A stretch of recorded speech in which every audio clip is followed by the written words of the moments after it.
Let's do it the Rocky Mountain way. Yeah. Bring it on. Want some, get some. Can I get a hell yeah? Yes, I am a pirate. You have to go with the Pirates because, of course, they have cannons and everything. It's a pirate's life for me. Be proud of who you are and what you are. You're a pirate. First down. Pirates. Because when you're at East Carolina, you go for it every time.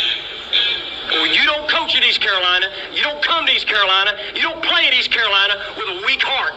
Write it. I think I've ever been in a building as loud as that was.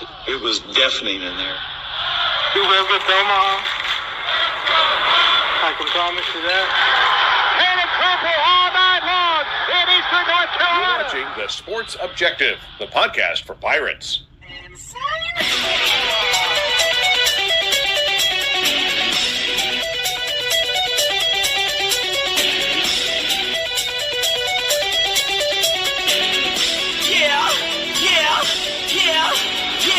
My heart is purple and gold. I'm a pirate down of my soul, and I don't back down, not at all. Find out when the cannons explode. All right, we're talking Pirate Baseball. It is the On Deck American Baseball Tournament edition. And with us right now, we will see if I can move this over. There we go. That's what I was trying to do. Everything is good. We've got Alan Vick, AV. He's been, we're getting closer to our 30-year anniversary, July the 1st as friends. Yeah, I'm hoping that we can do something special, Dave. 30 years is quite an anniversary to be celebrated. I'm hoping that you'll take me somewhere very nice and buy me dessert and maybe take me to a movie or something.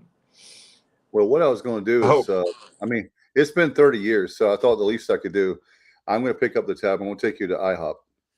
Hey, that's perfect. Thank you. I will enjoy that and say thank you. Just to be able to spend some time with you, Dave, and to catch up, and that's quality time. That's all that matters. And that's exactly 30 years. 30 years. I had no kids when I met you. You had plenty of hair when I met you. That's right. And it's been quite the ride. We have stories, don't we, my friend? Yeah, I'm wondering how many of you are going to tomorrow night to see the band Trial by Fire. By the way, they're going to do that outside. I saw the weather has improved. The weather has improved. The forecast has improved, so that'll be outside. I'm glad for that because I like, and they're going to do it where they do the premium tailgating, where they have the concert before. Those of you know the East Carolina games now, and so Trial by Fire. Ernie Shepard's a great dude, and I'm going to tell you something. I know what people are going to say. There's no Steve Perry, but there is not going to be Steve Perry anymore as far as in Journey. So to me, it's a free concert, and you get to hear a night of Journey classics. Yeah, Ernie's great. Trial by Fire is great, and I encourage everybody to get out and enjoy, the great Journey music, because as far as the tribute bands go, Trial by Fire is up there in my top 5 for sure. They are very good. Johnny, I think that's the first time I met you, Johnny, in person at the State Theater back in 22. That is true, Dave. That is true. I enjoyed that show very much. Ernie came up and visited a little bit. And I, unfortunately, I'm in Virginia. If I was not, I would be down there, definitely. I think Lisa enjoyed it too, if my memory serves me right. She did indeed. So you scored major points, right? I did. Thanks to you. I think you promoted that concert, did you not? I did. Yes, I did. And I was so happy to meet Johnny in person for the very first time. And we made history that night. The first time I meet JR. Johnny Stats, for God's sakes. Yeah. No, we met at the airport. Was that before? Wait a minute. You're right. Never mind. You're right. Before the Birmingham Bowl, I believe. Yeah, 21. I don't know which was first, to be honest with you, Dave. They were both enjoyable. And you're right. We did meet at the airport first. Yeah. But I think the State Theater might have been before that. Oh, well. Let's move on. I can't remember, to be honest with you. But it was a great show. And I'm sorry I'm going to miss it. Ernie's a great performer.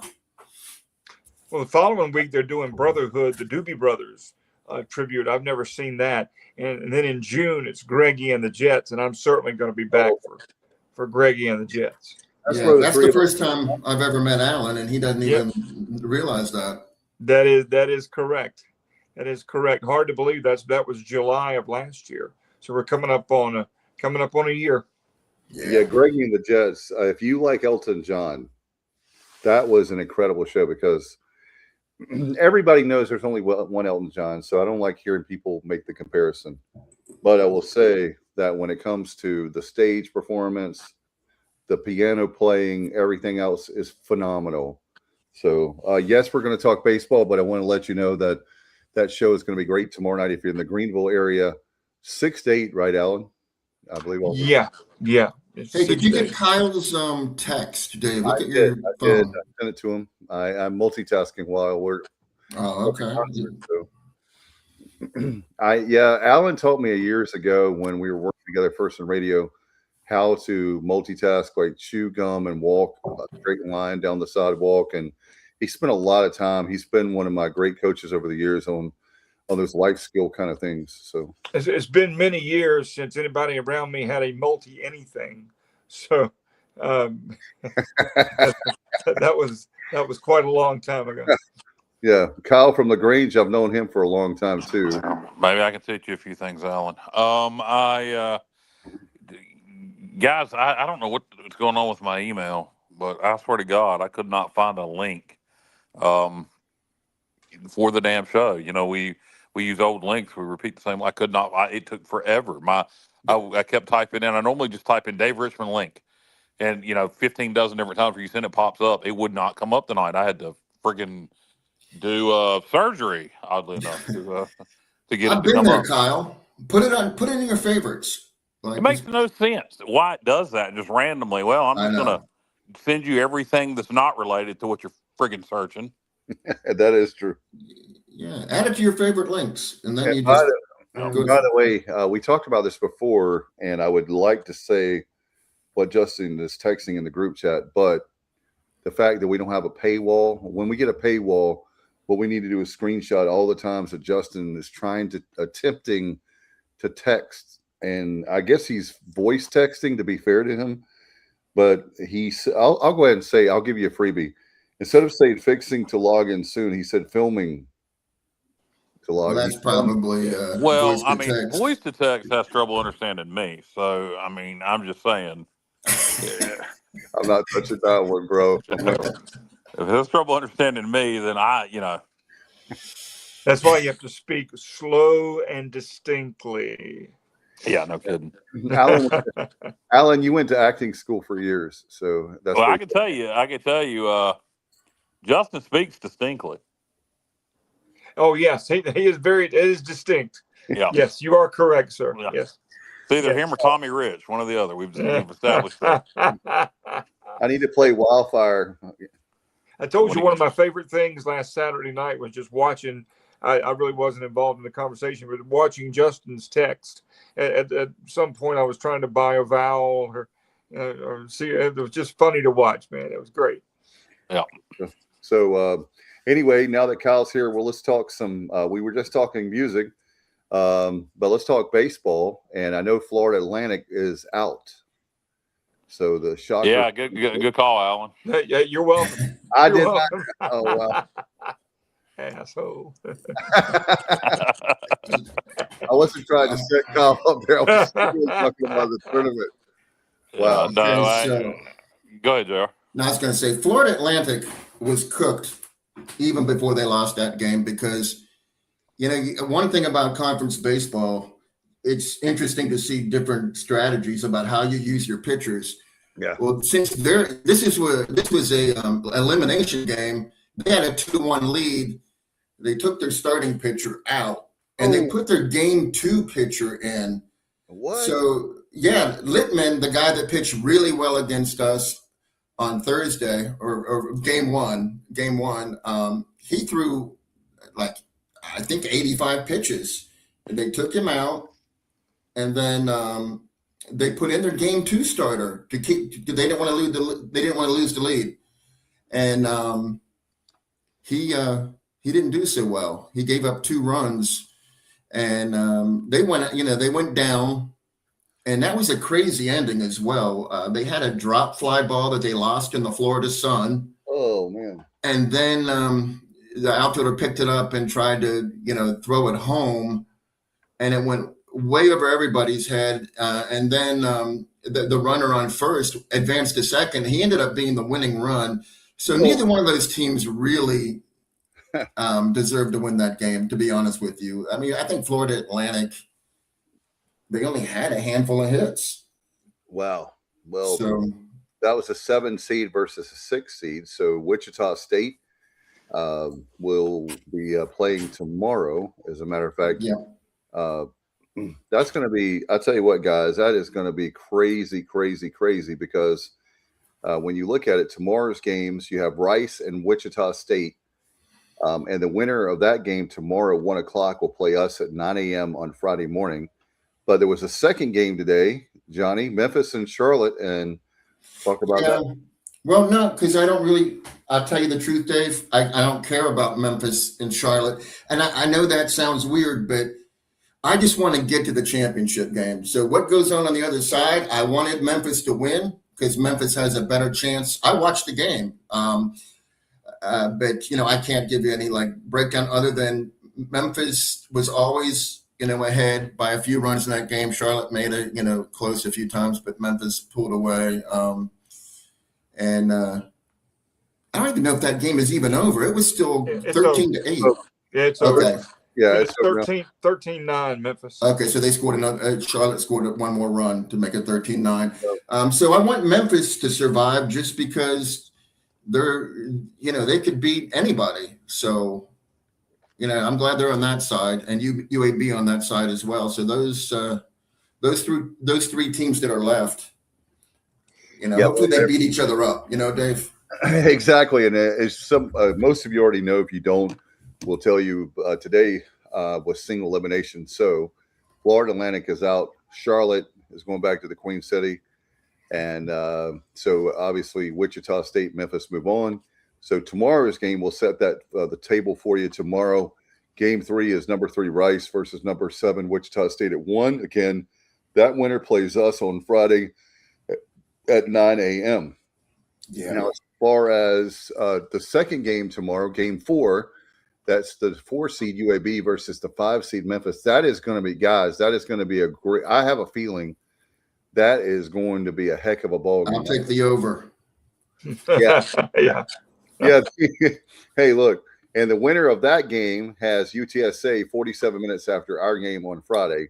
So there you have it. And what about Kyle? What are your thoughts on the day 1 of the American baseball tournament? And how do you like the new? I'm assuming you like the new format. Dave, I missed all that. Can you ask that again? Yeah, he's stalling for more time. I'm kidding. Obviously, regular season is over. Day 1 of the tournament. This new format where you have single elimination. I was asking, how do you like the new format? And what did you think? What are your thoughts on day 1 being Wednesday of the American? I really didn't pay attention except to the wins and losses. So I really don't have much thoughts on it. As far as the format goes, I mean, if you're a lower seed, it sucks. It really doesn't give you much of a chance. If you're a higher seed, it's good for you. I think this is about the conference trying to get the best teams they can into the NCAA tournament, I guess. That's correct. And same thing with football. Yeah. I have to let the thing play out. I know the ACC does the same format, I think. So I think it's kind of where everybody's going, at least in the upper echelon conferences of college baseball. And the American is, probably the 6th, maybe 7th best league. With the Pac-12 coming in, they're going to compete for it too. It's definitely one of the 5 to 7 or 8 best leagues in America every year. So I don't know. We'll have to let it play out. I think I'm going to like it for East Carolina. But if unless we come in one year as a lower seed, but I think this year it's going to benefit us.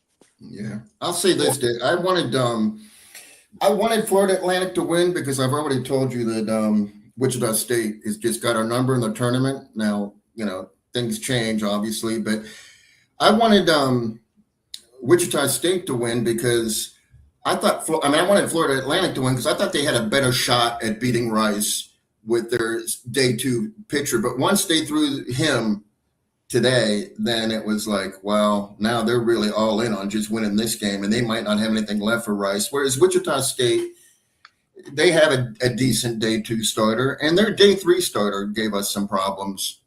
So Wichita State, I'm hoping they can beat Rice, and I would just rather play them because by that time they'll be in game 3. Rice will only be in game 2, and Wichita, they'll just be thin at that point in the bullpen, and I just feel like it'll be a huge advantage for us if we can get a team playing their 3rd game. Plus, Rice is playing really good baseball right now at the end of the season, so they concern me. Playing them, I think we likely will be playing them on Friday. Now they took the series from us 2 games to 1, so we owe them. So whether it's Wichita or Rice, we need to come out motivated on Friday morning. But I do think Rice is playing really good baseball right now. Yeah, I mean, if you can't be motivated to play in your conference tournament, you don't need to be playing baseball or whatever. Oh yeah, no, we'll be motivated. I mean, I don't doubt that. But sometimes you be motivated all you want, you get beat. You'd rather playing Wichita because, like JR said, it'd be game 3 for them. They're not as good as Rice, so you hope. The only thing I would say about that, they're going to eventually run out of pitching in Wichita. They're not going to be able to win the whole damn thing going from that. But lots of times you get a team hot, they win game 1, and then if they were to beat Rice, they could come in red hot, on Friday morning. Well, we hadn't played in a week, where I guess what I'm saying is momentum. They could carry momentum. So it may be better to play Rice, have only played 1 game. They're expected to beat Wichita. If Wichita, they beat FAU today, then if they beat Rice tomorrow, and that's an upset, they could come in with a lot of momentum on Friday. So there's 2 ways to look at that. Yeah, they'd be down to their 3rd pitcher or their 3rd starting pitcher, and their bullpen depth could be an issue by that point. But they could also come in if they beat Rice tomorrow with a lot of momentum on Friday. Yeah. Hey, if you want to look at how our pitchers did against the 2 teams that we could possibly, we're going to face one of them. Ethan Norby against Wichita State threw 6 innings, allowed 6 hits, 1 earned run, walked 2, struck out 9. And Ryan Towers only pitched 3 innings, but he didn't allow any hits, no earned runs, 1 walk, and 2 strikeouts. And Joe Webb on the weekend against Wichita was the man. 6.1 innings, 3 hits, no runs, 1 walk, 11 strikeouts. So if we get Wichita, I feel really good about our pitching. Now, we only batted .239 against Wichita in the series this season, but that's actually better than what we did against Rice. Rice, we batted .212. And as far as pitching goes, really the star was, I guess, Ryan Towers. He pitched 6 innings, allowed 6 hits, 2 earned, 1 walk, 4 strikeouts. He did hit 2 batters as well, though.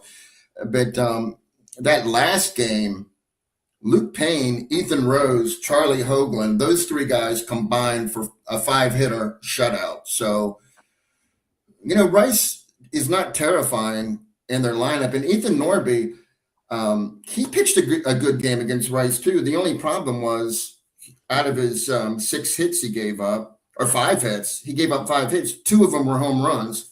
Rice scored all their runs on home runs. In the 2nd, they hit a 2-run homer to tie it up. And then in the 7th, they hit a 3-run homer to put them ahead 5-2. And that was the game decider. So, if we play Rice, I feel confident in all those pitchers. I don't think Norby threw, he's not going to let 2 home runs be hit against them. I don't think.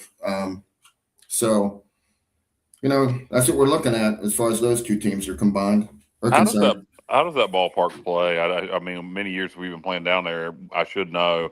Is it a hitter-friendly park or no? Yeah. I mean, the balls fly out of there regularly. How many home runs were hit today? I don't. The first game didn't get too many. I think there was some hit in the second game. No, somebody hit one for Florida Atlantic. Yeah, I think I think there might have been Martinez. That because they only had 3 hits. So and one of them was Martinez's home run. Yeah, so they only had 3 hits. Yeah, and then Wichita State. I don't think they hit one. I like the 9 a.m. start, and which is a great thing because if you win Friday, and then you're set up to play early Saturday morning at 10. Yeah, which is we're gonna be prepared. Cliff will have the boys up at 2:30 a.m. and I'll have breakfast at 4, and they'll be on the field by 6. So we'll be ready to go. I'm looking forward to it. So check this out. So we win on Friday. You win on Saturday at 10 a.m. And then on Sunday is a nooner. So the good news is if you stay in the winners bracket, you don't have. I can't speak to it, but but from a coaching standpoint, at a smaller level, being a high school, middle school, and high school coach, having to wait and wait and wait and wait. It just tears your nerves. I'll speak for myself. It tears my nerves all to pieces. Yeah. Well, could you talk to the good folks at ECU Health and Dr. Chapman about that? Waiting. Well, 11:45 reporting time for surgery is the biggest bunch of bullshit I've ever heard in my life. Not to mention in Clearwater, the forecast looks good, but as you get later on in the day, you can have those typical Florida thunderstorms. So hopefully the ECU games will not be impacted by weather. Well, that's what I was going to say. The good news is if it's, say, a 3 or 4 o'clock shower like you have down in Florida, if you have that 9 and 10 o'clock window, the first 2 games, you probably most likely, unless it's a 17-inning game or something crazy, please, Lord, no, then you probably won't have to worry about it. Now, Sunday being noon, maybe the end of the game, or if it's a 10, 11, in a game. But well, the good news is if we're playing on Sunday, that's only 1 game to get in. So it's winner take all. There's not the double elimination format has gone at that point. So you got all day to get it in. So if there is rain, you got to play it. I suppose you had to. You play it Monday. Well, I don't suppose. I know you would. But does that happen? I mean, they always have the selection show on Monday. I don't ever remember a conference championship game running over and having to be played on Monday to like slow down the selection committee. That has had to have happened at some point. I would imagine they would start it. If that was the situation, they would start it. At 8:30. Yeah, you would have to. Now watch, I'm gonna jinx and it's gonna happen to us. Yeah, no, Bubba says no, you wouldn't play it on Monday. No way. So the auto bid would then go to the regular season champion, which we're co-champions. They won the head-to-head, so they would give the auto bid to UTSA. So that's how that would work. Okay. No, actually, you arm wrestle for it. All right. Well, that's cool. No, it would. Here's the damn thing. That's some bullshit. What if UTSA or East Carolina was?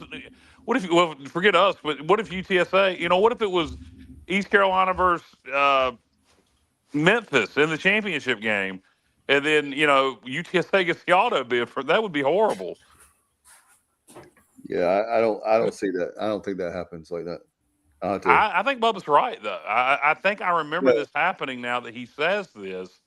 That when a conference championship game can't be played by Sunday, that it then goes to the regular season champion. Now that he says that, it seems like I remember that happening, not in the American, but in a different conference. So what you're telling me is yes, the auto bid would then go to the regular season champion. I'm almost positive that would be UTSA, and we would get left out. Well, it won't happen. Well, but if it did, hopefully at that point, if we were in the championship game, that would help our situation against an at-large. Yeah, the committee would definitely take into effect that we didn't have a chance to win the championship. Yes. No yep. I still say 1 win and we're in. That's my opinion. I think if we win on Friday, I think we're in. The biggest. I think we need to win 2. I think we need to make the championship game, or just win 2 because we could lose the first. We could lose at some point, end up in a losers bracket. I think we need to win 2, and then still I'm going to be nervous. Yeah. Some of the teams that we needed to lose, the teams that we're surrounded with on this bubble, We got some good news early. First game of the day was when NC State got whooped by Duke. So they're eliminated because the ACC same format, ain't it? Yeah, State's out. They're done. And Elliott Avent, he's done. And when he retiring? Yeah, well, we don't know for sure, but NC State could still get into this thing. I'm not saying they're eliminated from the tournament. I'm just meaning they're done with the ACC tournament. Right. They are they got hit over us. They just have no way to improve their standing. That's going to be a problem unless everybody just collapses. And then Purdue lost to Michigan State in the Big Ten title tournament, which was helpful. Is that the same format? No, because then they came back and beat Illinois today, so they're 1-1. And then a couple of teams that were considered to be problems if they made a run in their conference tournaments with Louisiana Tech and Vanderbilt, and they both lost. Louisiana Tech lost to Sam Houston. I think it was 15-14, and then Vanderbilt lost to Florida. So we can forget, concerning ourselves with those two teams. But, there's a Dallas Baptist. It looks like they're going to win tonight. And it's been 11 years the last time they missed an NCAA tournament. And they're in Conference USA, and they're not going to get in unless they win that conference tournament. And if they win that, that's going to hurt us, obviously, because Coastal and Southern Miss are already in, so that would be one less team for the bubble. But DBU. What does Coastal and Southern Miss have to do with that? You just compare another non-Power 4 schools? No, Conference USA. Coastal and Southern Miss. I was talking about Sunbelt. Okay, Conference USA teams that were that Dallas Baptist is in there with. Yeah, Louisiana Tech would Louisiana's going on a. Louisiana, but they beat Coastal. Louisiana Sunbelt. They beat Coastal today. Yeah. So Louisiana Tech would be competing for that Conference USA spot. DBU's headed to the Pac-12 next year. Hold on, Kyle. I think we mentioned State earlier. I think they are squarely on the bubble. I mean, that's my guess would be they're on the wrong side of the bubble if I had to guess, because I mean, which really doesn't. I don't think it helps us much because they beat us twice. But State, I don't think State's going to get in with an at-large. I really don't. The last thing I saw, of course, before this tournament, it was last week. They had NC State the last 4 in. I forgot which one it was, but again, anything can happen, especially if you lose. The State's got us head-to-head twice, so that's the only thing that scares me about that. If we're both looking for at-larges. So, well, we're just gonna have to win the whole damn thing. That's what it comes down to. Just win it, and you're in. That's it. All you can do is all you can do. So we just got to take care of business. It's not a cliche. It's a fact. Yeah, you got to handle your business. Yeah, no doubt. That's it. Talking about some of those other mid-major conferences like the Sun Belt and Conference USA. Talking about Conference USA. So, Kyle, let me just back up for a minute. It's Jacksonville State, Missouri State, and Liberty are all either in. Jacksonville State is definitely in. Missouri, they're probably in, and Liberty is on a run, so they could be in. And that's what I confuse Conference USA and the Sun Belt. Yeah, I know. Yeah. But still, Dallas Baptist winning would be not a good thing for us at all. There you go. So talking about the game being canceled. There you go. Yep. Yeah. Well, you know what? Here's what it comes down to. It comes down to. And they're not expecting bad weather in Tampa. No. There's a chance of rain Sunday, but we're just having a what if. Yeah. Yeah. Well, as far as I'm concerned, if God forbid, but if that happens, then you have to go back to Alan. We've talked about ad nauseum. There's certain games where we didn't finish. If you finish 1 or 2 of those games and win it, you're probably not worried about the bubble. You're probably not worried about this scenario happening to you. So the best thing that can happen is just win it. Don't worry about it. And it's probably not going to rain out anyway. So just focus on, again, we can't control Mother Nature. So all we can do is control what we can control. There's going to be, I mean, just think about Monday. There's going to be a lot of nervous teams around lunchtime, tuning into the selection show. Probably more so this year than in previous years. There's going to be some teams that are going to get their hearts broken about 12:50 on Monday afternoon. I just hope we're not one of them. You read my mind. I was getting ready to say that very thing. I think we're going to be fine. I'm not going to panic. And I think we're in. I really do. There's no need to panic yet. We haven't even played a game. I know, but I'm saying that I feel very. Cliff has been here many times before, and I know what our season's been, but I think we're going to be perfectly fine. I could see us maybe going to the championship game and losing or winning it all, but we'll see. We'll see what happens. I mean. It's going to be rather interesting, but I don't think we have anything to worry about on Monday. I really, really don't. I've got a busy weekend, but I'm going to be watching a lot of baseball, keeping a close eye on a lot of games over the weekend. It's going to be fun. It's like watching basketball. The NCAA tournaments, and now that the squeeze play thing is coming back, and that's always fun to watch. So that's a great weekend, and it's just a great weekend if you're a college baseball fan. How many pitchers do you think we're going to need? I know that's tough to say, but in a 3-game scenario, weekend scenario, I'm going to start with Johnny. How many pitchers do you think we need to be able to win the whole thing?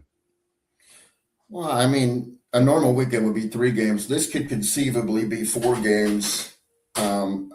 They're smart about how they use their pitching. Like I said, Joe Webb, pitching against Wichita State and Rice, actually. And almost every weekend, he pitches 2 of the 3 games. Yeah. He can give us a lot of innings. He's been, from the start, Cliff compared him to Danny Beal. That's before he even threw 1 pitch for the Pirates. And he's proven that to be true because he can stack up a lot of innings in a weekend. And we have to have the starters, go at 5 or 6 innings, 6 preferably. And, Ethan can go 7. Ryan could go 7. Luke's not going to give us 7, but who knows? He may. He keeps getting better every game. That's the key. Have our starters not get knocked out early, because when that happens, then the bullpen attrition starts racking up, and then the quality that you have available from the bullpen diminishes, with each game. So to me, that's the key. The number of pitchers that you need. I feel like we have plenty of pitchers. I don't think it's an issue. So despite the injuries, we've still got plenty of bodies. Just a matter, like you said, JR, quality starts. I mean, it's like what we did last weekend. I mean, that was the perfect scenario. Everybody went, 5-6 innings or more, and it just worked out. So that's what you need to have if you're going to be successful down in Clearwater. You got to get the best out of what you have. By the way, Bubba says he doesn't think it's going to happen, but he would be stunned if we do 0-2 and go barbecue, that we get in. Yeah, I don't think we can lose, 2 and go home. No. If we go 2 and barbecue and get in, no, that's not going to happen. Not this year. No. Yeah. I think we'd be in the first 4 or 5 out, maybe, but I don't think we'll get in. We got to win. You got to win a game, or preferably more in the tournament. I'll put it to you this way: the only way that I see that we could be in is if there's a whole bunch of parity and a whole bunch of crap happens, that we would need a ton of help. Where all you need to do is win at least 2 games, and more likely the championship. If you win the championship, you're in. But I agree with you, Bubba. That would be wow.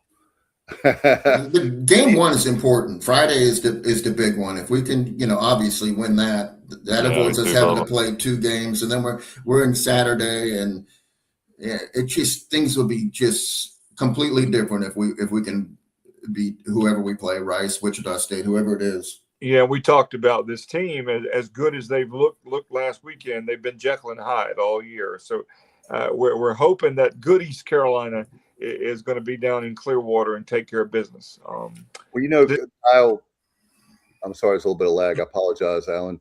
No. I was just saying, with this team, you just never know what you're going to get. When they're good, they're really good. And when they're not on their game, it's tough to watch. Kyle, when you were talking about, this is my question to you guys. We're going to know if, and I pray that it doesn't happen, but if this team gets down, are you going to fight? Are you going to fight for your team? Are you going to fight for the Pirates? Yes, Dave. It's the tournament. I don't think we have to worry about that. They haven't shown it. They haven't shown it. I mean, Well, I'll tell you what they have shown, Kyle. I'll tell you what they have shown. They've shown, and it's not exactly the same players, but it's Cliff and a handful of players. In Clearwater, we're a different team. We're 32-10 in Clearwater. We've won 4 championships. Nobody else has won more than 2. I mean, we kind of figure Cliff gets it figured out in Clearwater. I feel like right now I feel like most people that follow college baseball would consider us the favorites to win this thing. I really do. I would just, tell the team, if anybody's listening from the team, bad things are going to happen in the course of a game. And I'm sure Cliff tells y'all this all the damn time, so I don't, you don't have to listen to me. But just like in life, bad things are going to happen. Everything's not going to go perfect. And when shit doesn't go your way, that's when you got to fight harder.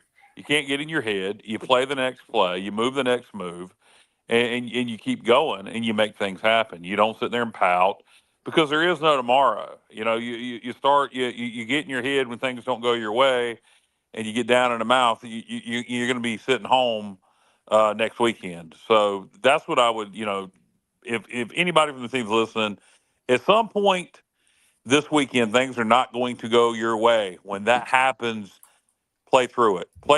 And if you rely, if you believe in your coaching and everything Cliff Godwin and this staff has taught you, you'll come out on the other side and win. I mean, you're going to get down. That's what I want to see at some point. I want to see us get down, come back, and fight to win a game, because every single game we've won, for the most part, the season is games that we've dominated. We haven't come from behind and won very many games this year. And particularly as you get into postseason play, if we make it to the regionals, we got to have that in us. Yes. We did it against Charlotte, but yeah. How long ago was that? Huh? April. That was April. Oh, yeah. It's been a minute. So that was Charlotte was Easter weekend, right? Yeah, we scored 5 runs actually we scored 10 runs in the last 4 innings. Didn't even have to bat in the 9th because we pulled it out 12-9. And to Bubba's point, what he's saying there on the screen about us bouncing back after a bad series, yes, that is correct. What I'm talking about is in game. That's we're so hot and cold. We either hot and play well, or we don't play well. But what we have to have the ability of is to bounce back when things go against us in a game. No question. We're going to work. I'll tell you what, right now, I agree with you, Johnny, that Cliff Godwin, I was telling a coworker a couple of days ago, it's one word for me. There's no question in my mind that those players will be the most prepared of any team in the American baseball tournament. It comes down to one word, and that's execution. And the players cannot say they were not prepared for this tournament, that they were not ready. When you know the coaching staff, the behind the scenes, the men and women that work for this baseball program. And I tell you what, I just have, every year I feel confident because it's Cliff Godwin, it's Clearwater. And I know Josh Thomas earlier, Johnny, said, why are we playing in Clearwater? Because we win. Let's keep it in Clearwater, baby. Alan and I are going to be drinking at Frenchie's. Oh, I was not supposed to tell that, Alan. I'm sorry. Yeah. Jamie, well, there you go. I'm not a bad influence, Jamie. I am. I just drive to church. That's all I do every week. In a tournament setting, I will take Cliff Godwin and this staff over anybody else in the country, and that's not just rah-rah speak. That is a fact. In a tournament setting like this, I'll go with Cliff and the gang every time. He has the talent. We definitely have the talent for sure. And I tell you another thing, guys, another thing, Kyle, for this season that I'm looking forward to is quality at bats. I know I've said that a lot, but this team does well when they're fouling off pitches that are going to pop up, or the ground outs and all that. When they finally get their pitch, they're getting singles, multi-base, hits. But when they are not on their game as far as they're impatient when it comes to hitting, then it may be a long day on Friday. I hope that's not the case. I hope that they will take their time, make this pitcher. Another thing is, don't get this pitcher where they're way ahead on you, like 0-2. You want to get them where they're way. It's a 3-0, 3-1 situation, more of a hitter's pitch. Yeah, 9 o'clock in the morning. My fault is, somebody might come out sleepwalking. I might be aggressive at the plate. Actually, and I agree with you in general. I think sometimes you got to be patient, but you get 9 o'clock start. A pitcher comes out and it's early in the morning. I may come out swinging. Right. What I'm saying is, look, if they throw you something that you can hit, it's over the plate, and you can knock it out of there. I'm not. They don't swing at bad pitches, yeah. But when you are chasing some of these pitches, they're chasing and trying to make things happen that are not there. You can even take it to my son Alexander when he started Little League at 9 years old. He's hitting the ball and he's trying to make things happen. He's hitting balls up like this and not having a good swing. He's swinging down like he's chopping wood. And I told him, I said, don't get frustrated. You've always been way ahead of the game as far as learning, being ahead of other people. Now you're starting the low man on the totem pole in Little League. And here, the situation, just be patient. And like Kyle said, if you got something you can hit, by all means, smash it out of the park. Hit some booths there and tables at Frenchie's, like in left field. But yeah, and we scored a bunch of runs last week with 2 outs, and we need to do that same thing starting Friday. That's the hallmark of Cliff Godwin baseball. Yeah. When East Carolina teams are playing their best under Cliff, we do a lot with 2 outs. A lot of 2-out hitting is critical. Yeah, there's still 33 1/3% of the inning left with 2 outs, and you got to take advantage of it. Yeah, our leadoff hitting as well. We got to keep. We were 15 of 25, batting 600 for 3 games for the leadoff batter in each inning. So that gives you a huge advantage. So we need to keep doing that as well. Yeah, and just have the grit of the coaching staff, have that fight. And look, if you're Norby, this is his last tournament. He's not coming back. And so when you have a junior, a guy like him, or a lot of the seniors that have worked their tails off, this is it, man.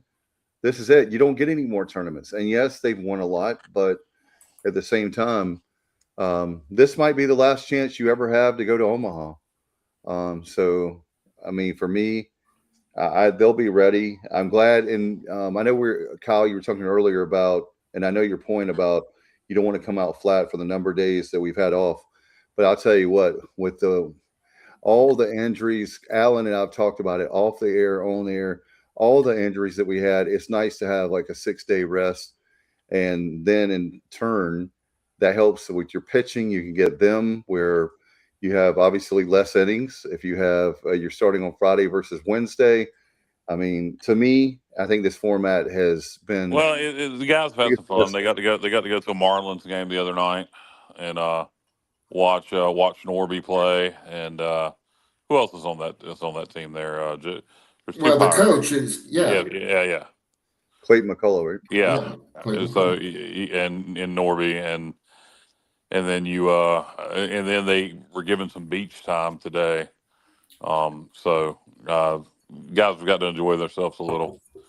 So that's also good. I think it's I think lots of times for bowl games, for example, I think coaches that let their team have some fun tend to do better in the bowl game. And there's a fine line.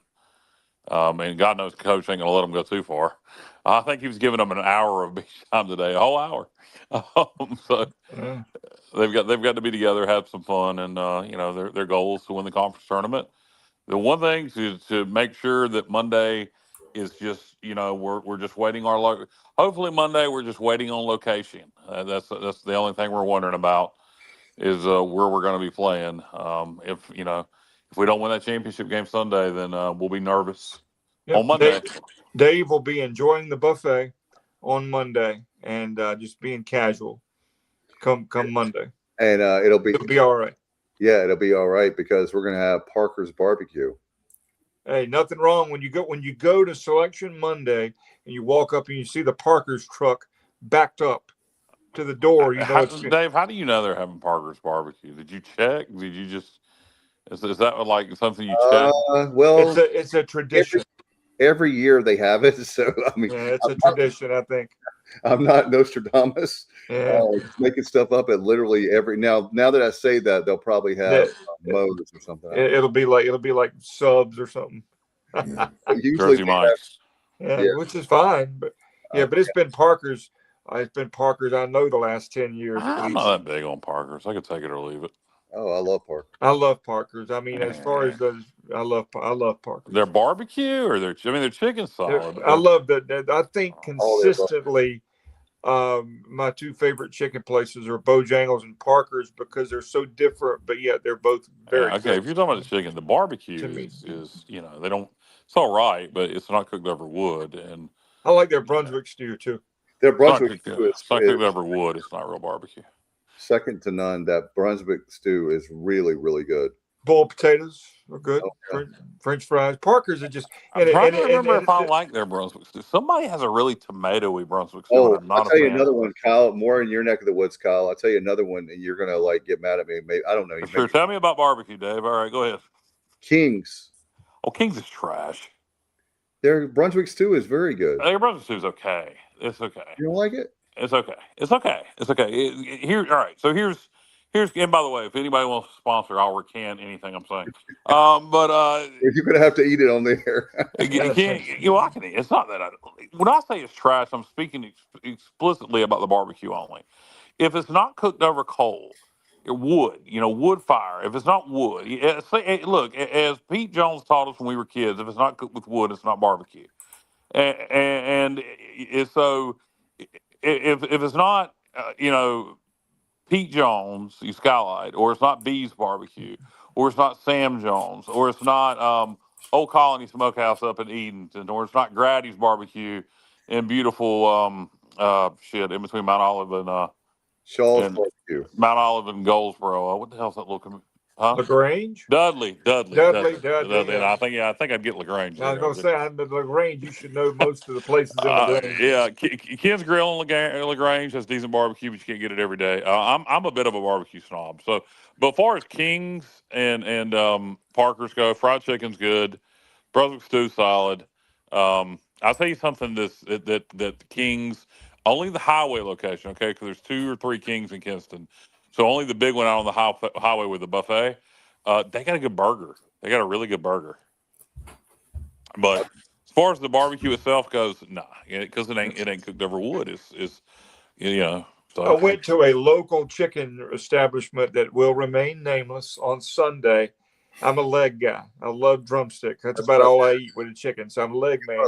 So I go up there for the first time in like 3 months. I got my taste bud set on some chicken legs. I get up there in the drive-thru and I say, "Hey, can we do 3-piece? And if I could do all legs, I would appreciate it. Thank you so much." And they go, "Sir, it'll be 20 minutes on legs." Well, and I'm just like, "You're a chicken joint. What 20 minutes for leg? I mean, really?" But that's the most popular. Really? Wouldn't you think that the chicken leg is the most popular one of all? How does the chicken get to the restaurant without legs? I would think breast. Yeah, breast and wings would be my, and wings. Yeah, and wings. Yeah, would be my. So anyway, I wind up ordering something else, and the kid goes, "Well, sir, do you still want to wait for the legs?" Jesus Christ! No, man, I'm not going to take it unless you're going to come out and wake me up. Yeah, I like if we're talking chain, I mean that's what we're on now. Chain chicken restaurants. I like Smithfield's chicken. I knew you were. Smithfield's is good. I tell you what. By the way, Alan, near your neck of the woods, but the guy that I don't know who owns Moore's Barbecue, but you remember he used to work at Smithfield's. Never tried Moore's. Again, that's another place that the barbecue probably wouldn't interest me, but the chicken would. Yeah, we serve Moore's Barbecue at the racetrack. If you like Alan, listen to me, Kyle. If you like Smithfield's, you will love Moore's. It's exactly. Am I wrong on that, Alan? No, Moore's is great. We stop there when we go to D.H. Conley away games. We stop at Smithfield's quite a bit. So I like Smithfield's. It's good stuff. Yeah, as far as chain goes, that's probably the best chain barbecue, don't you think? Is there another chain Eastern North Carolina barbecue place? I mean, I'm just saying in their general. barbecue to me is edible. It's fine. It's like King's or Parker's. Their chicken's good, but I don't know of any other chain Eastern North Carolina barbecue joints. So it's fine. They actually like their Brunswick stew. I think Smithfield's has pretty good Brunswick stew. It does. People ask all the time, corn sticks or hush puppies, and I go, yes. Hush puppies. Yes, I like them both. I like them both, but if I had to pick, if you make me pick, I'm going hush puppies. Yeah, you guys. So, Jr., you're not participating in this conversation, but Jr., what is your favorite Eastern North Carolina barbecue establishment? I'm trying to think of who I've even been to. Moore's the one down there in Winterville. I took Lisa and her sister there, and nobody really enjoyed it. I'll say that. Do you like bees? Bees, but yeah, but it's just logistically, you gotta be on your game. Yeah, I'm just talking. But that makes it part of the. Yeah, that does make part of it, and yeah, I think we talked about this before. There's nothing extras there. You're just getting barbecue, and that's why you're going there. Yeah, that's what I'm talking about. Eastern North Carolina style barbecue only. We're not talking. I'm talking. Let me ask you a question though, Kyle, since you brought it up. Okay, chain. You're going to Moore's. You're going to a nice. I mean, it is a nice, like, clean restaurant. Sure. And then I just feel like when you're standing in line in a shack and you can smell you could see the wood stacked up. Right. I just think it makes it better before you've even taken a bite. Well, yes, I agree, but you need to be able to taste the wood. You need to be able to taste the smoke, and so Bees is good. I like Sam Jones. I like Skylight and Aiden. Grady's, like I said, over in Dudley's good, and they got a more expensive menu, but Old Colony Smokehouse, Yep, in Edenton is friggin' amazing. Yep. Not only their Eastern North Carolina style barbecue, but they do a lot of unique things. If you got time they're open during the week. They close at 5, unfortunately. But if you, particularly on a Saturday, they're packed out. But they got a unique menu. They do all kinds of cool stuff. From on Saturdays, they got damn beef ribs that are the size of a dinosaur rib. They do these things called Carolina Twinkies, which is just it's like smoked sausage wrapped in bacon and then grilled and dipped in barbecue sauce, and they do all kinds of cool things. The day I was watching their lunch special came up on my TikTok feed, and he was doing smoked bologna and brisket sandwiches for their lunch special. I mean, so dude's creative along with the traditional Eastern North Carolina barbecue. I cannot recommend Old Colony Smokehouse enough. It's worth a road trip. It really is. Yeah. Yes, it is. By the way, JR, have you been there?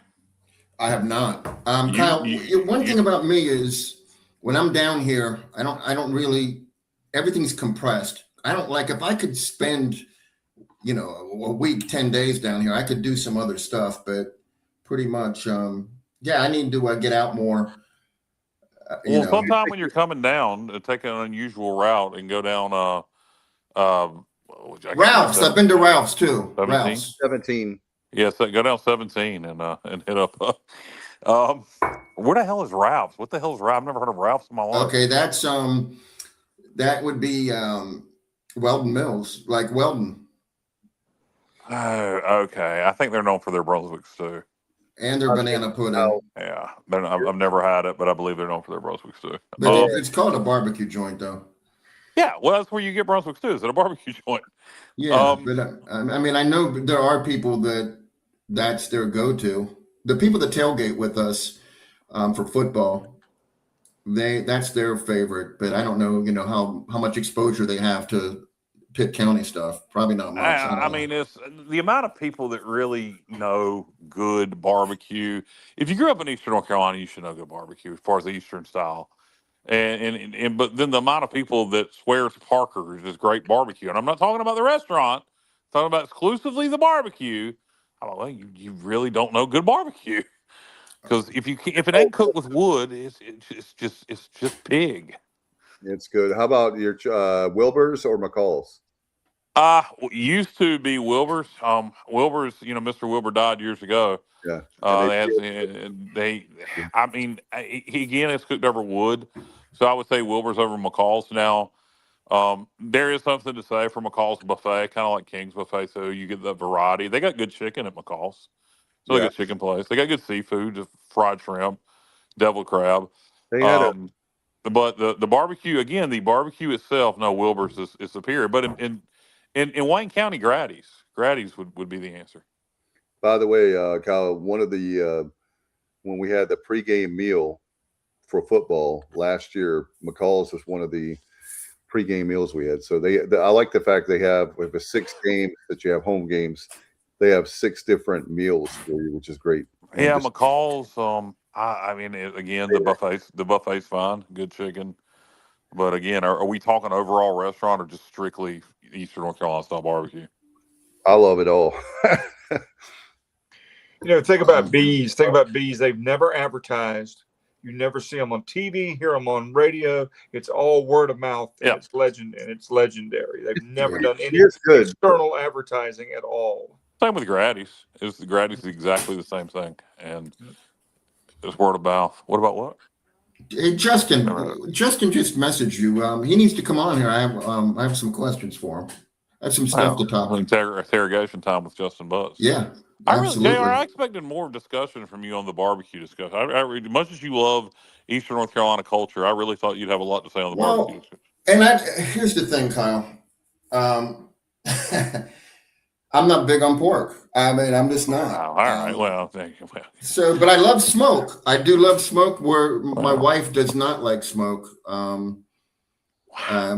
have one of my neighbors here on the mountain he caters with barbecue. It's not Eastern North Carolina style, but it's definitely hickory smoked. It's very good. Stuff. Yeah, it's good. I should have mentioned Josh. I should have mentioned Josh Thomas. His barbecue is always outstanding. Does he cook over wood? Well, that's the thing. No, he doesn't really have that. Charcoal. That's wood. That's all right. Charcoal's fine. Yeah. Charcoal's fine. I'm talking about people that do gas and electric. Oh no, that's no. Yeah, charcoal's fine. And a lot of people, what they'll do is charcoal, then they'll put wood pellets in there with the charcoal. You sure he doesn't? Yeah, do that? or chips. Yeah, well, so hickory that's fine. Is what you go with. Yeah, that's perfectly fine. Yeah. Justin, you said you had something to say? Hey, so you were talking about Wayne County barbecue. Yeah. McCall's barbecue and Wilbur's barbecue both suck. Now they do. Wilbur's used to be good. But no, I would tell you, McCall's barbecue back in the early 90s, early 2000s was good. But now I would say if you had to go to Wayne County barbecue. Grady's. No, not Grady's. Bullshit. Adams Roadside. No, I haven't been to Adams. Roadside. But you can't dismiss Grady's as if it wouldn't be a competitor. Oh, well, if you want to go old school, yeah, I get you. Wilbur's and McCall's is so dry. I mean, it's horrible. And don't get me wrong. I mean, I love Worth Westbrook over there at McCall's barbecue. Great guy, big Pirate baseball supporter. Well, I mean, again, they just cook it over. It's just cooked over gas. I mean, there's it's cooked over gas, but then they don't sell. They reheat it the next day, and it's drenched in vinegar. And well, it's just horrible. It's dry to me. I've already got 2 phone calls, Wilbur's and McCall. Wilbur's used to be good. Wilbur's the only thing good about I'll tell you the only good thing about Wilbur's, and I'll go to Wilbur's every once in a while, is the chicken gravy. The chicken gravy is great, and they still make it like they used to. They do, and they actually serve beer in there now.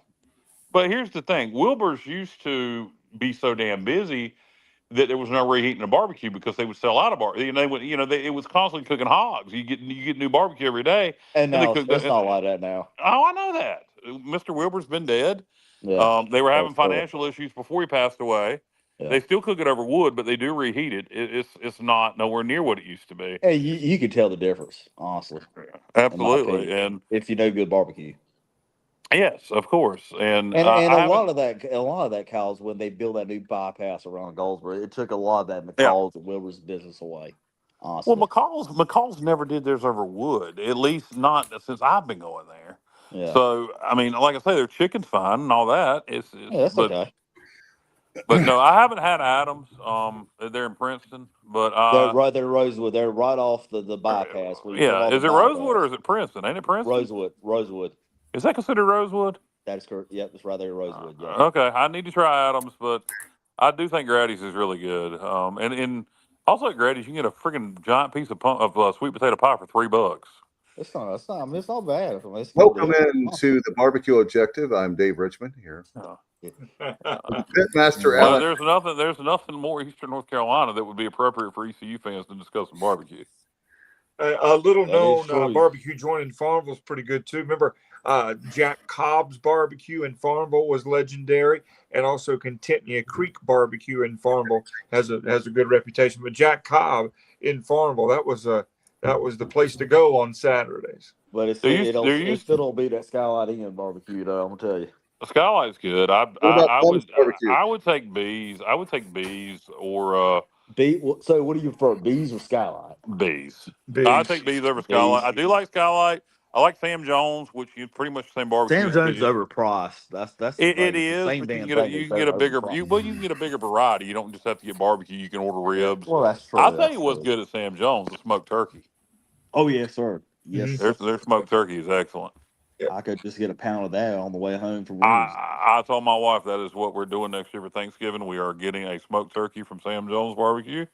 I don't care what it costs, but that will be our Thanksgiving turkey this coming November. Call it a day.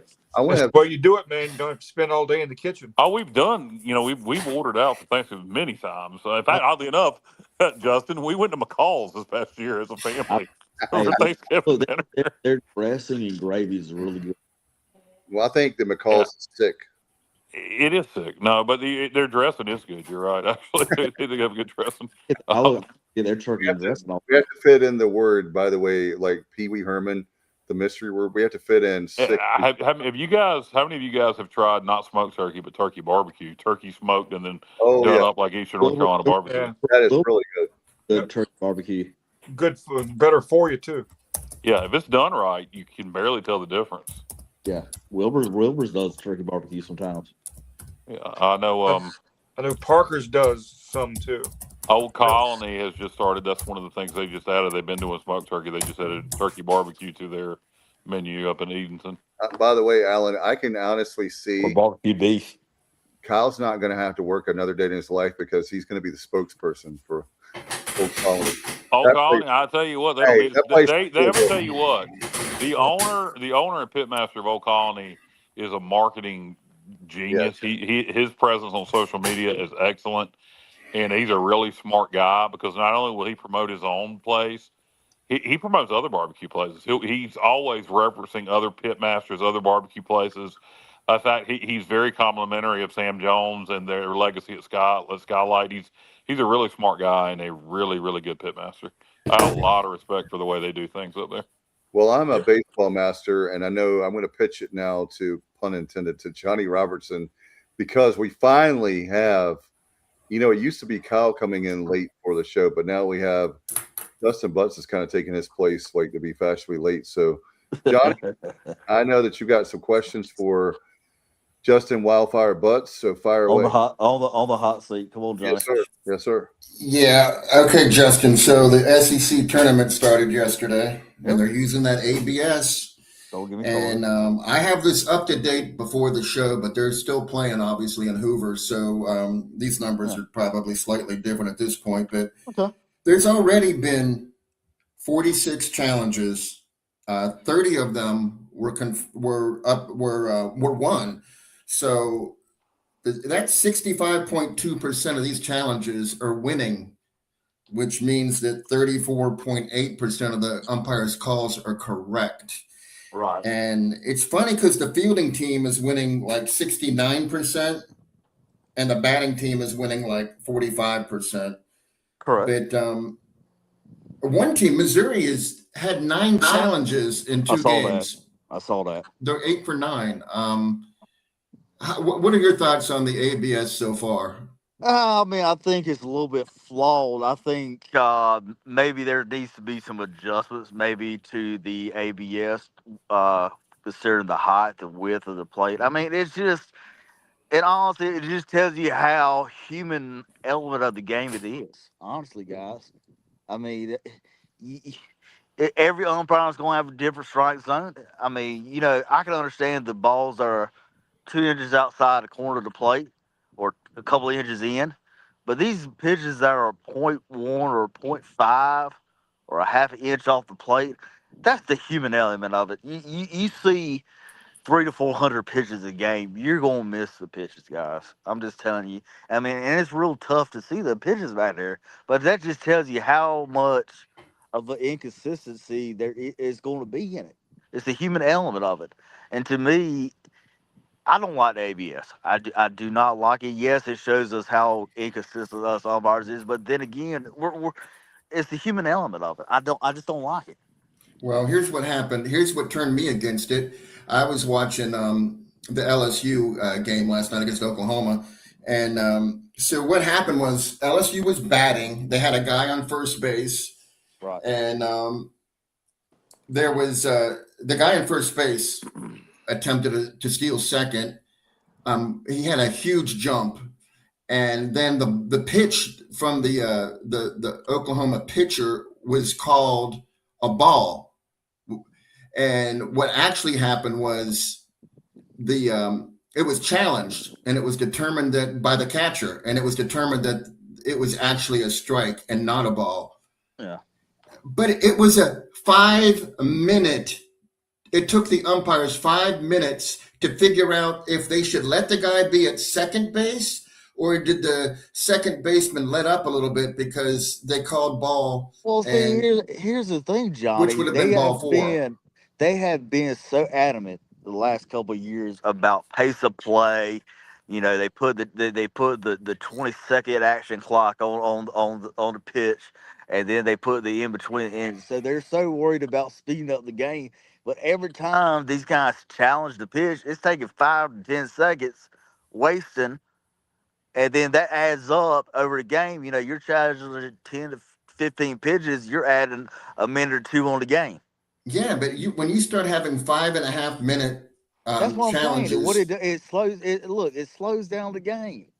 Yeah, the ABS. I don't think the ABS really does. The challenges do, but the ABS system is so fast. At least in MLB. But still, you're sitting there wasting time, and I mean, it adds up over time. No, I was impressed with that part, Kyle. How it's not, you don't go to a box, you don't do any of that stuff. It's it just takes a few seconds. Yeah. Yeah. No, but this is the thing. If it's good, it impacts other parts of the game that it's more than just balls and strikes. So yeah, I mean they got to get it right, or I'm not interested. College baseball games are way too long. As much as I love college baseball, I mean, they're always over 3 hours. There's got to be some adjustments to that ABS. I mean, if it's going to happen, there's got to be some adjustment to it. I mean, the strike zone. I mean, it's different. I'm just telling you, I don't like it. Period. And that's just coming from an umpire. I mean, no umpire is going to tell you they like it. Honestly, coaches might like it, players might like it, but what I've noticed in Major League Baseball is with ABS. Is pitchers, anybody can challenge pitchers, hitters, catchers, but the people that get it right almost every time with the challenge is catchers. Hitters not so often. Pitchers are the worst at it, but catchers. Well, that's because they're right behind home plate. I mean, catchers when they challenge. I think there's a catcher. I was watching Cubs White Sox the other night, and I swear to God, that catcher's better than the umpire. He must have challenged like eight pitches, and every damn one he got right. Well, what's funny? What's funny? They always say catchers make the best umpires. Yeah, well, this dude was on it.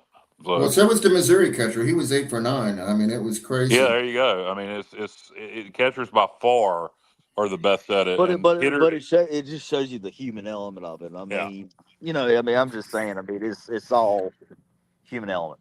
Okay, let's forget about the human element for a minute. I want to ask your ruling on this play, because I watched game 1 today of the American, and I have never seen this before.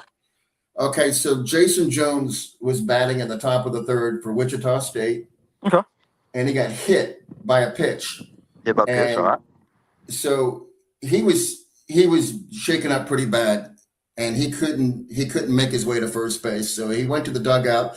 They put in a pinch runner for him, and then on the next play, the batter hit into a fielder's choice, and the pinch runner was thrown out at second base. And then I'm thinking, dang, Jason Jones is their best hitter. He's like all conference. And there's going to be a real challenge for them to win this game without Jason Jones. Next time his batting slot comes up, he's in the batter's box. And I had no idea, honestly, that you could have a pinch runner run for you and then re-enter the game. But it happened. And the situation of injury. Yep, that is correct. No, it doesn't have anything to do with injury on that. So you can have a courtesy runner for your pitcher and catcher. Okay. He was neither. That is NFHS. Now I'm talking NFHSA rule. Now in college you cannot do that. Okay. Yeah, well, this was college, and he's a third baseman, so I'm not sure. So basically, the way you're treating this is the NCAA rule, and I'm referencing the handbook here, 5-5. He can come a pinch runner that comes in for a injured batter. Okay, because coming in for an injured batter, he is considered a substitute. Okay, it's just like if the third baseman comes in and let's say if Connor Norby comes in or I'm just giving out names, comes in for Colby Wallace per se. Colby Wallace comes out of the game. Once Colby Wallace comes back into the game, Connor Norby is done for the day. And I'm just throwing out names there. No, I got you. I just didn't know that you could. So pretty much once he comes in for that pinch runner, so they put in a pinch runner for that runner, he to come back into the game. Once he comes out of the game, that pinch runner, he's done for the day. So they can do that. Yeah, yes, that's what he was asking. Yeah, you could do it if a player gets injured like that. You can do that even if he's not injured. No, really? Yes, he can. Then everybody would do it. You can do that. Per Google, I googled it, and you got the rule book in front of you, Justin. But Google says if he's injured, you can do that. Because otherwise, if you had a fat ass catcher, you can't do it. You can't do it at in major leagues or minor. Once you're out, you're out. NCAA, but like I said, NCAA, it doesn't matter if he's injured or not. If that was the case, Justin, why haven't we seen it before? Like, I'm just saying, I'm trying to think of a really heavy, just say a big first baseman. Kyle Roller. There you go. Yeah. But he could run though. For a big man. But any big guy. And I also backed up this Kyle Barber. Okay, Kyle Barber's on first, and he's got a hell of a bat. Kyle Barber does. So you want him in the game, but you don't want him to. He might be caught up in a double play, or you want that run. They're going to put JR, so you're going to have JR sub for me every time. So then Kyle can bat again. You guys are thinking of the National Federation now in National Federation. Justin, what Alan is saying is if we can do it at any time in college baseball, if the guy doesn't have to be injured, why isn't it done more often? If a guy can stay in the game and come back and have a pitch runner at any point, the pitch runner's done for the day after he comes on. But why isn't it done more often if the player doesn't have to be injured? So he can pinch run for him that one time, but he can't pinch run for him the second time. Oh no, we get that, but you could burn through some pinch runners. You could use pitchers. Hell, at that point, you can technically do that, but it's not done. I don't know why it's not done. I think somebody's missing the boat here. I would just have some track stars on the team just as pinch runners. Yeah. I'd have about 20 track stars. We're gonna steal bases all damn day. Right. I mean, you okay, go take a shower. And I have verified your question with Wilson Rayner, who's the NCAA Regional umpire this year.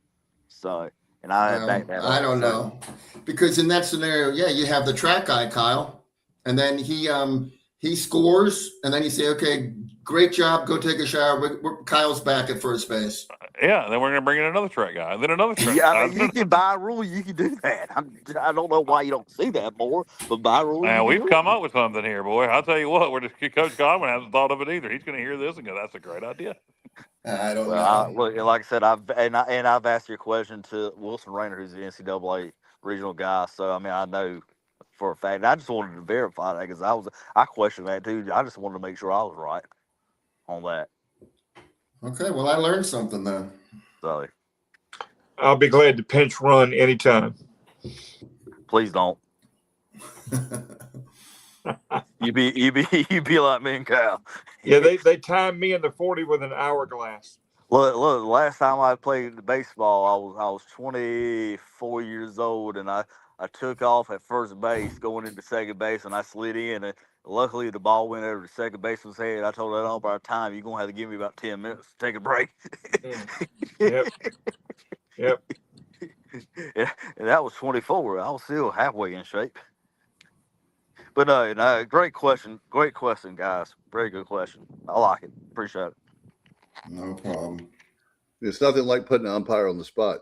Hey, I like good discussion like that. It makes me as an official better when we talk about plays like that, and we talk a lot of our clinics and meetings like that. We go over certain plays like that, and that's a great observation, guys. Very good observation. Appreciate All right, it. well, give us Wildfire. Give us a scenario. Well, by the way, sorry to elaborate more on what we were just talking about. I'm sorry, you guys. I didn't mean to step on anybody, but I just asked Alexa, and apparently Alexa don't know a damn thing because according to Alexa, it doesn't matter if they're injured, not injured, or anything. They can't come back in the game. Well, that tells you how much AI is dumb. And that goes along with these little sideline parents at the games. They want to AI everything and talk to Alexa about, during the game on this rule, and half the time they're wrong. So, well, she just got that completely wrong because clearly they can come back in the game in some scenarios because they did today. well, they technically can. I mean, you take a player out and you can resub him, but then once he comes back out, he's done. I asked John White because he's played 1,000 baseball games, watched 10,000 baseball games. He said he's never seen it ever, never been a part of it, never witnessed it. There's a lot of things. I've been officiating over 10 to 15 years, and there's a lot of things that happen during the game. Sometimes you only see but one time or two times during the game, and that's even guys that have been calling 30, 40 years. I mean, stuff that's happened. Hey, I ain't never seen that happen before in the game. Well, you know what, Justin? That's actually the reason I brought it up, because people just think umpires are just making balls and strikes or safe or out.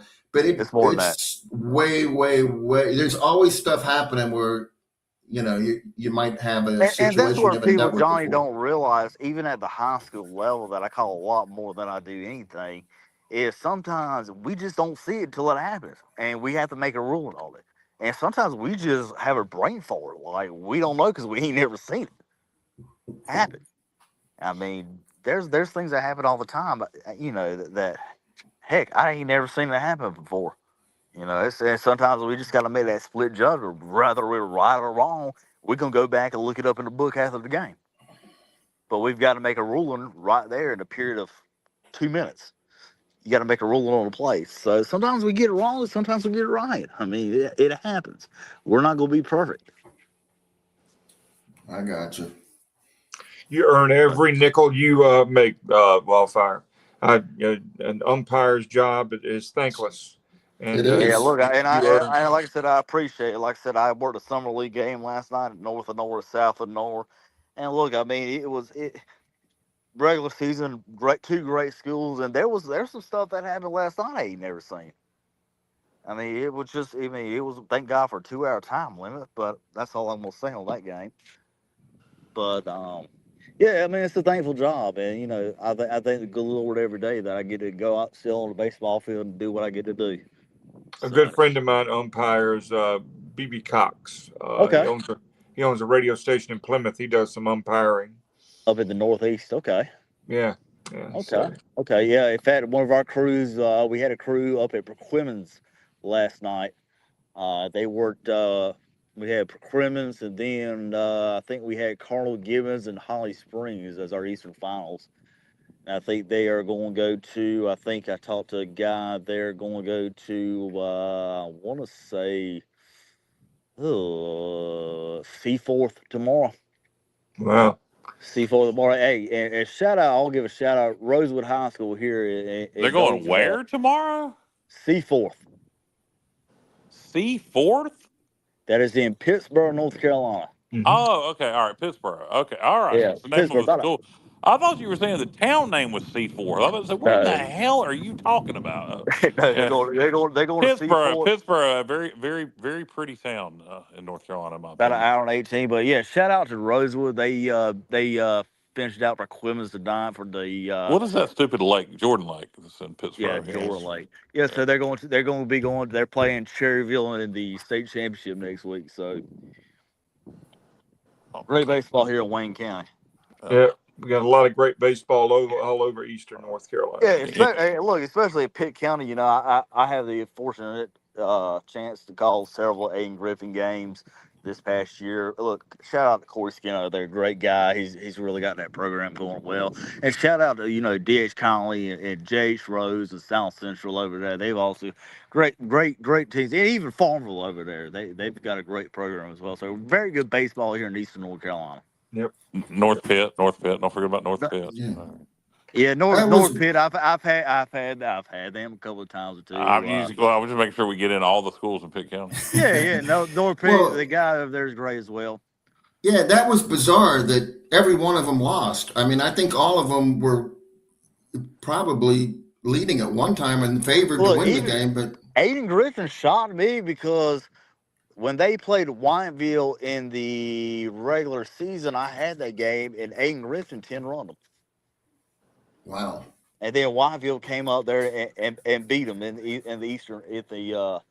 third round. And now I will tell you, one of the umpires in that game is a actual East Carolina bus driver. He drives the bus for East Carolina baseball, believe it or not. A little fact to know. Cool. Shout out to Maurice Knight. He'll actually have the state championship for his association this year, but he drives the baseball bus for East Carolina. And we are 3 months away from high school football. Yeah, getting ready to start that up. And look, we actually got some flag football to throw in there this year, guy. Yeah. Believe it or not, I am toying that picture if I'm going to do flag football or not. I'm thinking about it. Most people don't know it, but this is a fun fact for you. Alan Vick was the head coach and the winningest coach in the history of Tick Bite Tech. Yeah, I was. I got that on my resume when I go apply for a job at the high school flag football, is that girls? Who's playing that? That will be girls flag football. It just got sanctioned by the High School Athletic Association and men's volleyball. Spring, and they will have men's volleyball as well. Now the only schools around here that we got for men's volleyball is going to be Goldsboro High School, which is pretty much Wayne School of Engineering. They will play. I don't know if any other high schools around here will have it. Speaking to some ADs around Wayne County, flag football is not the option right now for any school in Wayne County. You might see Charlesville Aycock have it, but I coach over at Eastern Wayne, and that is not on the cards for Eastern Wayne right now as they speak. So, and a lot of it has to do with budget. Yeah, that's gonna be the difference. Now you've got Greene County, you've got Aiden Griffin, you might have some of them schools up there in Pitt County have it, but around where I stay here in Wayne County, in North Lenore County, you're not going to see it. So Greene Central is going to have girls flag football? That is correct. Interesting. I know that, Aiden Griffin, Paul Cornwell started that, 2 or 3 years ago? That's correct. One of the best. So do they wear like regular football uniforms with helmets? No, they wear shorts and a t-shirt. Yeah. Okay. All right. I was just trying to figure out how this would work. Do they pass? Yeah, it's football. It's regular football. They can play like rugby and just lateral the shit. Girls can't throw far. Yeah. Well, it's pretty much the same size football field. It's just shorter in width. Well, what size is the football? I mean, it's got to be a smaller ball. It's like a youth league football. Okay, for the girls to grip it. I would hope. Interesting. It's gonna be interesting, Kyle. It really is. But they, like I said, they're gonna have a state playoff this year. They're gonna have their state championships at Durham Memorial County Stadium, and like I said, it's I guess just speed would be in flag football. I guess just speed would be what you would want. it's pretty much you're gonna look. It's like 8-man football. Steve, you would know, That's and what I was getting ready to indoor. say. 8-man football speed. Well, they tackle. It's pretty much gonna be a whole bunch of points scored. Yeah. It's gonna be a whole hell of a lot of running for officials. If you like defense, then flag football is not your thing. Well, how do you play defense on flag football? You just grab a flag. Yeah, but that's harder than you think, and everybody's eligible except for the center. At least that's correct. That's correct. And it's all schematics. I mean, I had a flag football team for like 15 years, the Bandits in Fairfax County, and I would just throw deep over and over. Well, if you have somebody that can throw, you'll be all right. You know, the first downs are different too. It's not like 10 yards for a first down. It's like 20 yards. 20 yards, okay. At least in our league, it was, you had to reach it's like the 20. It's like the 20, the 20, 40, yeah, or 50 or something like that. I've got to go back and look at the rules. I've called 1 year of flag football here in Wayne County. Well, with us, it was the 40 and the 40. That's all. Yeah, there you go. Yes, it's the 40 and the 40. Yeah. And you get like 4 plays to get to. Not a lot of punting. You go for it almost every time. Have you heard that? Have you heard that line before? If you punt, it's like you put it on a certain, like it goes to like the other 40 or something like that. Like it's like 20 or 30. And no rush on the field goal attempts. They're not allowed to rush.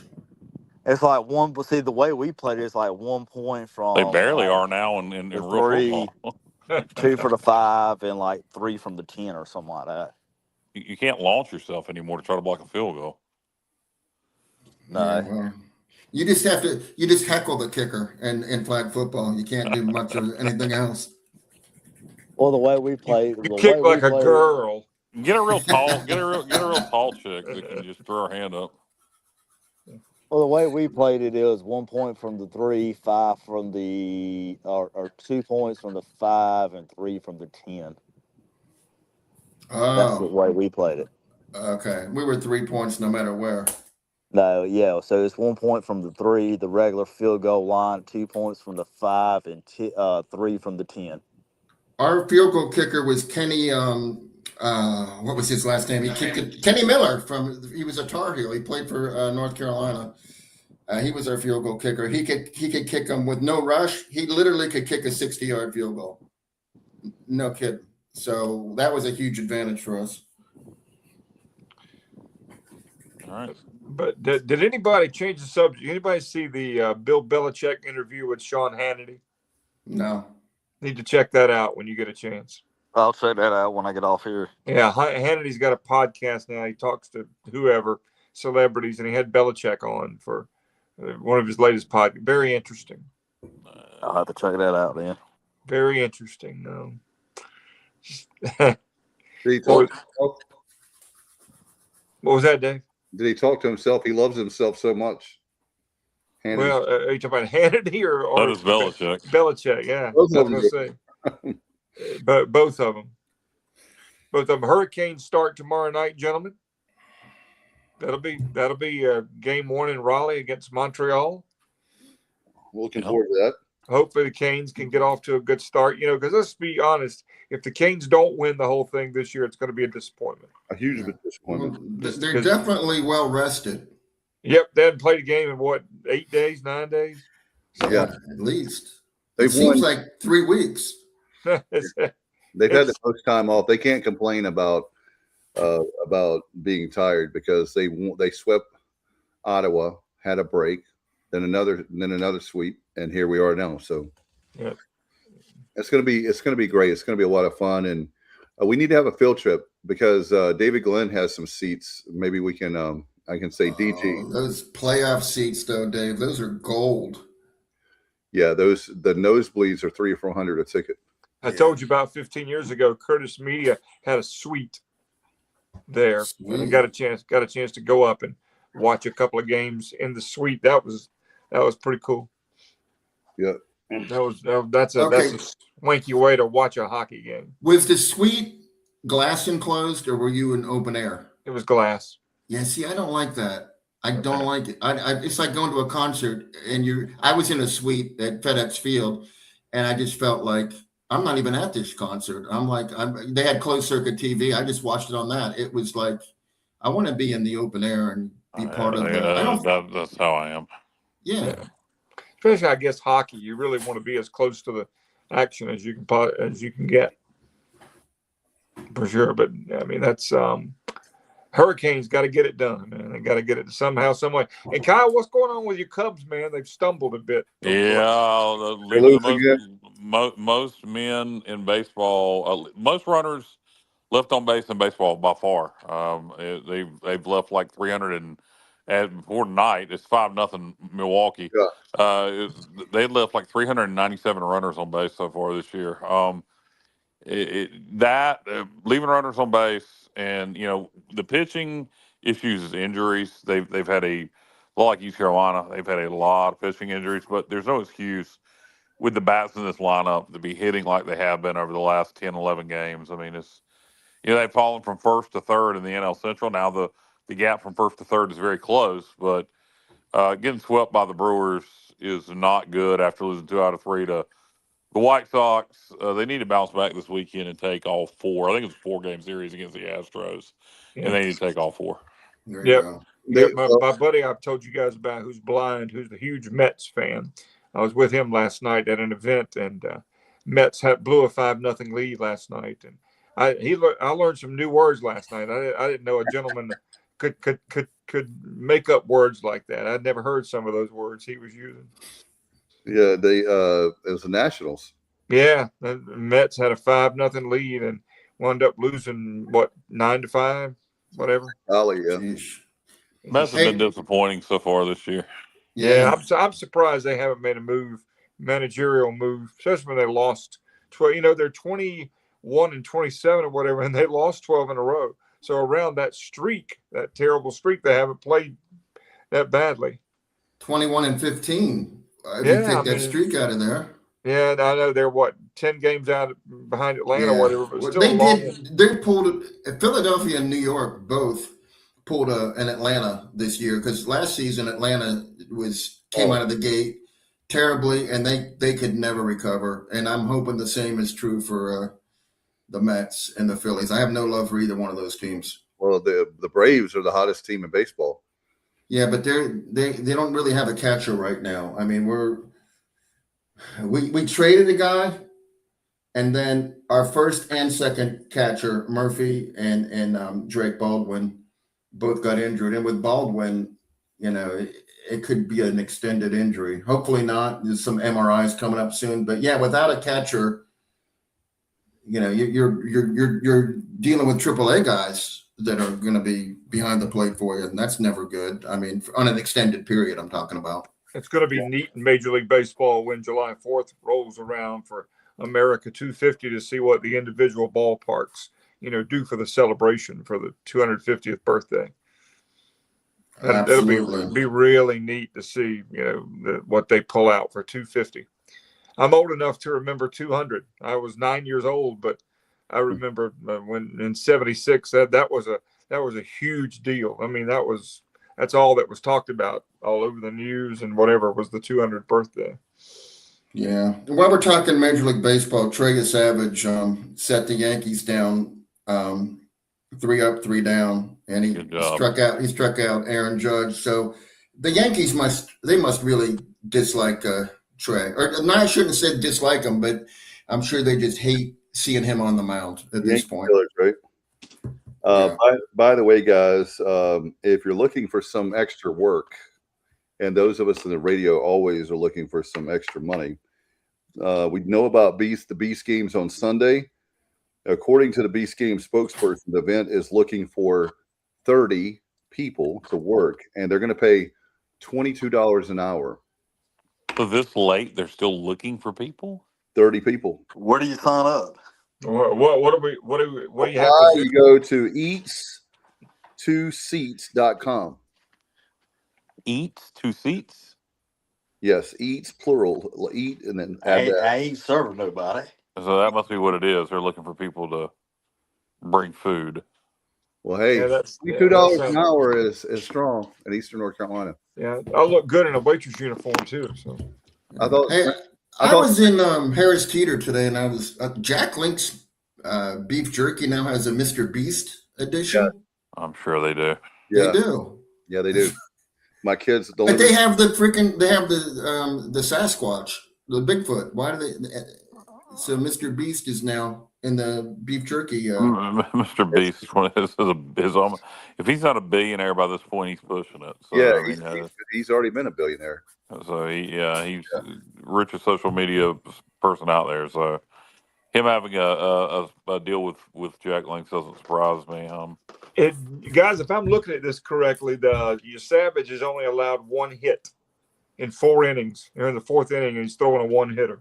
There you go. So yeah, it looks like he's bottom of the 4th. It's no score and only 1 hit for the Yankees. That's it. Yeah, they hate him. Uh-huh. He's got their number. Yeah, I love my Yankees, but I want to see Trey do well. So I'll take the L here.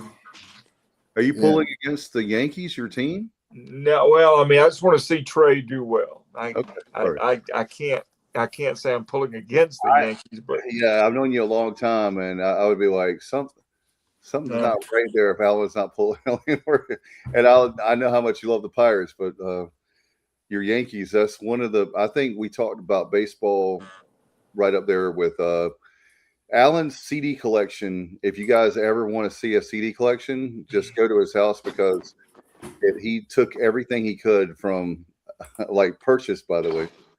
Not thanks, Dave. I appreciate you clarifying that for me. But he and I, the first thing we bonded on is how big the CD collection at Circuit City was. Yeah, I remember. And I've collected a lot of radio station collections over the years, and all that stuff's in storage. So I don't know one day I'm going to have to make a decision. I don't know. I can't keep it forever. All right. Well, let me know. We'll have it. We'll have our own station. Yep, I got all that. I told you I got all that country stuff from the 90s, from really 87 through about 2000 and maybe 2006. I probably got everything that was released. Yeah. If you want, if you need a purchaser, you've got Kyle Barber. I don't collect CDs. I have a big CD collection, nothing like that. But I mean, it's huh? But you're a huge 90s country fan. Yeah, I have a huge 90s country CD collection from in the 90s. But I mean, CDs, I don't collect CDs. To me, it's just a dead media format.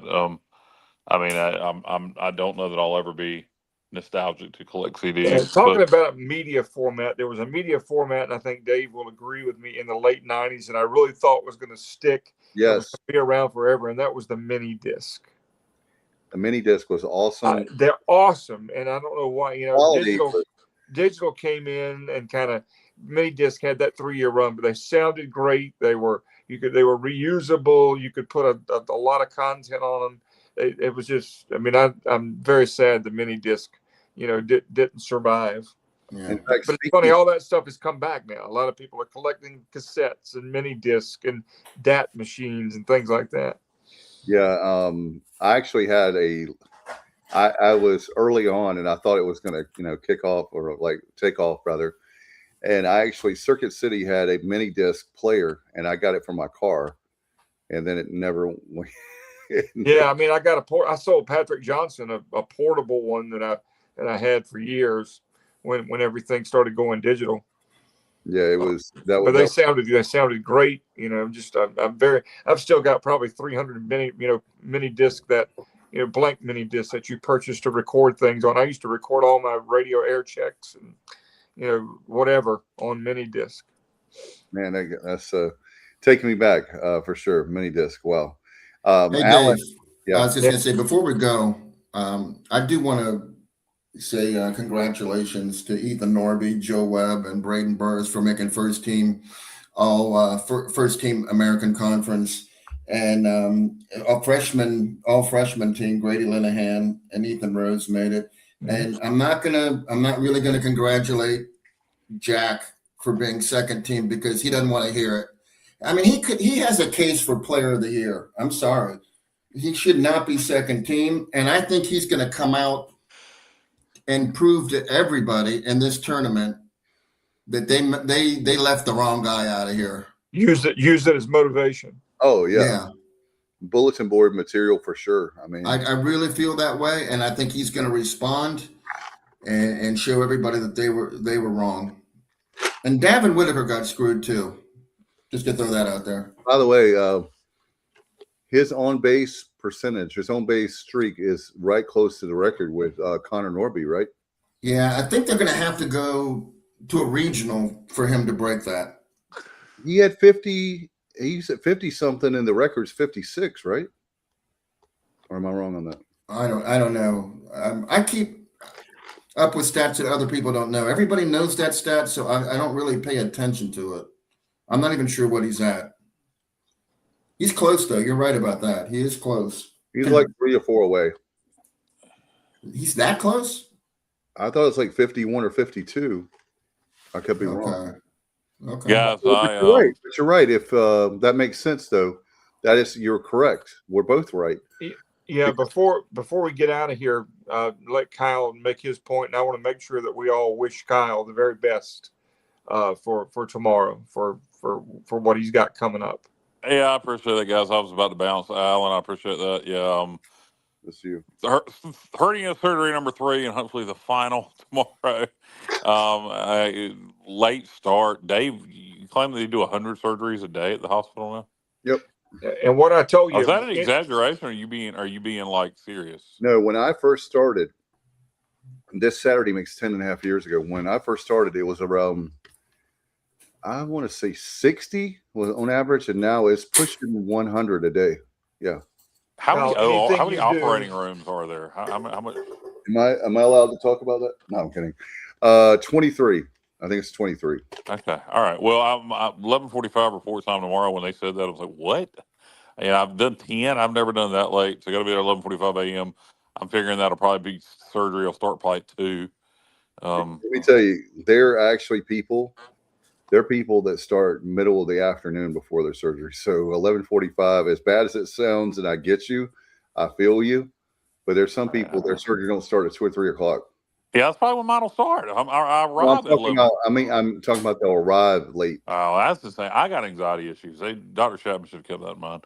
But anyway, anything you do under the influence of anesthesia, you cannot be responsible for. There you go. Anything you do, anything you say. I don't know what I'll say, but I know. If you happen to whatever you do with grabbing at a nurse for whatever, when you're under the. Oh, that was falling off the operating room. Yeah. I'm gonna tell you what. There is like the nurses at ECU Health, by and large, I think most of them are very nice girls there, and I think some of them try to buy the tightest scrubs possible. I'll tell you what is many stays there over the last few years, unfortunately, at ECU Health, and it's normally at least good views when they come in and take care of you. So, I got a great story. I broke my wrist in 2014, and in surgery, they want you to strip down to everything but your underwear. And they said after the anesthesia, I kept asking why did I have to strip down to my underwear? But it gets better. One of the girls that did the surgery and was involved, and I was in my underwear and whatever else, won a prize at the radio station. And she walked in and said, "I remember you. I did your surgery, and you kept asking why you had to be in your underwear for wrist surgery. You must have asked us that 20 times. You were so cute. I remember you." And I said, "Honey, I apologize. It was cold.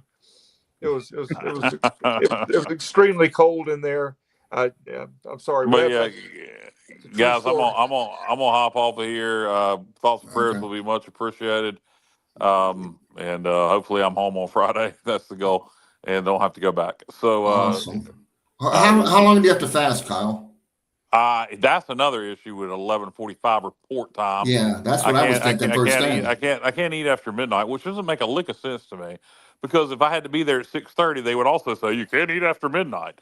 So I'd like to really know I've why never why followed doesn't that time get adjusted? Why is it I can't eat after 3 a.m.? I mean, So at 11:55, you can cram you know what? whatever you want. I bet you if I eat at 1:30 in the morning, it'll be all right.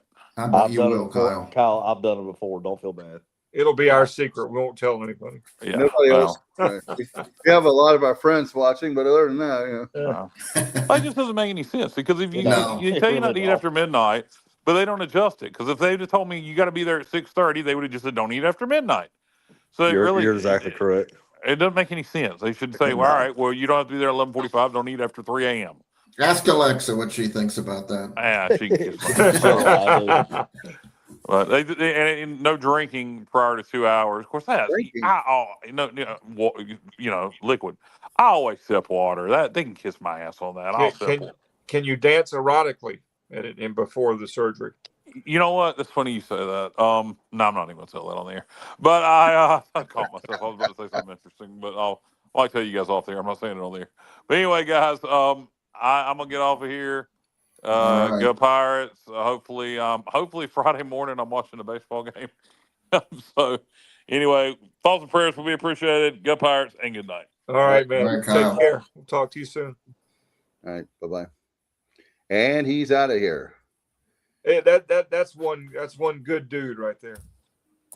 Well, thank you very much. I appreciate you, Alan. Oh, you're talking about Well, I can speak about both of you, all of you, as being good dudes. I mean, but there was only one Kyle. You guys have got to admit, when they made Kyle, they broke the mold. Have you ever met anybody like Kyle? Ever? No. Nope. Who would he remind you of? No one. Nope. Who does he remind you of? I told him one day he flushes to the beat of his own plumber. That's for sure. Yeah. Oh man. And He really does. Alan's going to be here all week. Try the veal. He's a smart guy too. I mean, don't let that shucks. I don't think anybody even doubts that for a second. Yeah, he's got a little bit of that shucks. You know, Yeah, but he's an extremely intelligent dude. All right, so we're gonna. He needs to be running something like. I mean, I think he'd be great running the Bird Dogs.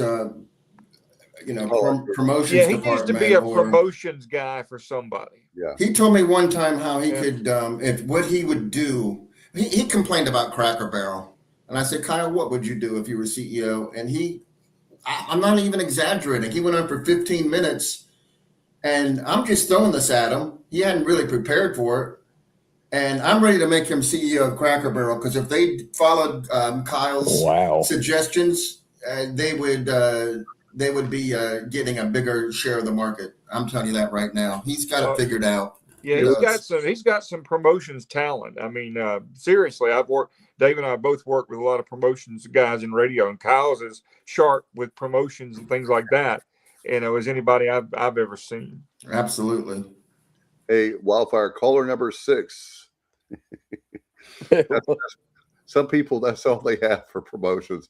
That's like promotions 101, like your entry level, low hanging fruit. We don't have any ideas. We don't have any visions for promotions. So we'll take caller 6, 800, blah, blah, blah, blah, blah, blah, blah, blah. Hey, did we ever congratulate Justin for his academic achievements in the past week or so? I don't think we ever did. No, I don't believe we did. But Justin, that's a job well done. Yep. We're proud of you. Did y'all see this breaking news that Ed Oregon is going to join Lane Kiffin's staff at LSU? Orgeron is back to LSU under Lane Kiffin. Wow. ESPN just put so that when on. Lane Kiffin melts down and leaves, Ed will be the interim. Whenever they fire him on the tarmac, then Ed will. I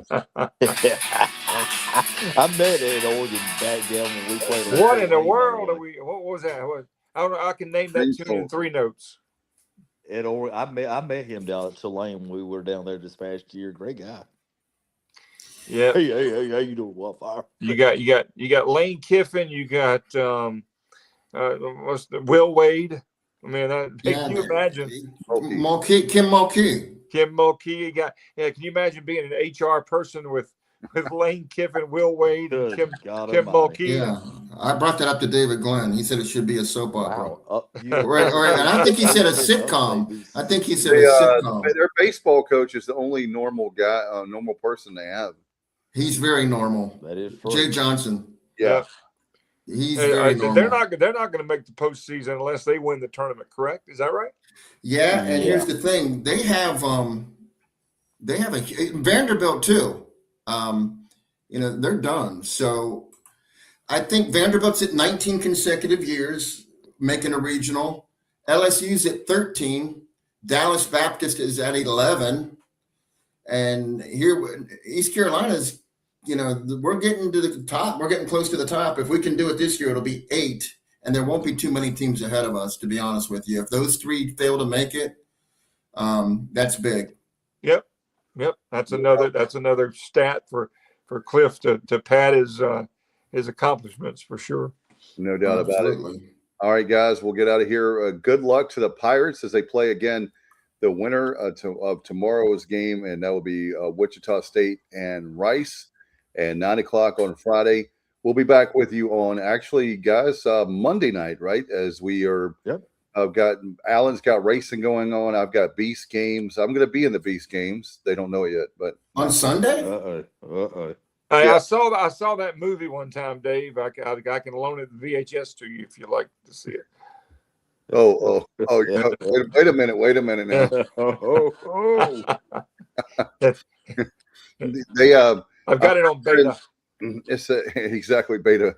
I heard, or Laserdisc. I heard that they're actually going to have a senior Beast games, and I might be. I'm on the bubble. No, you're in that day. The senior Beast games. So they had the problem is, guys. I'll leave you with this. Season 2 from last year, and they're filming season 3. The latest season they had the top 100 smartest people and the top 100 strongest people. So that disqualifies all of us. I'm none of the above. Yeah, exactly right. Answer, if it's a multiple choice, that'll be answer D. All right, we'll get out of here. Thank you guys so much. We appreciate everyone. Happy Memorial Day weekend, everybody. Yes, everybody. Happy Memorial Day weekend. Wildfire says to eat lots of hot dogs, save some for us. And we'll be back Monday night as we'll have Alan and I are definitely going. Justin, are you coming with us on Memorial Day? If you give me some tickets and invite me, I'll be there. You don't need tickets, man. Just show up. Just show up at the selection show. Around 11:30, I would imagine. Your suite. Yeah, go to your suite. Okay. I will let you guys know. All right, guys. Have a great Memorial Day. We'll see you back Monday night to break everything down about what happened in the tournament. We'll talk Beast games. We'll talk racing. Mr. Alan Vick, right on Sunday. Don't you have that on Sunday night? Yep. Carteret Speedway on Sunday night, 7 o'clock, green flag. Sounds good. All right. We'll get out of here, guys. Until next time, go Pirate.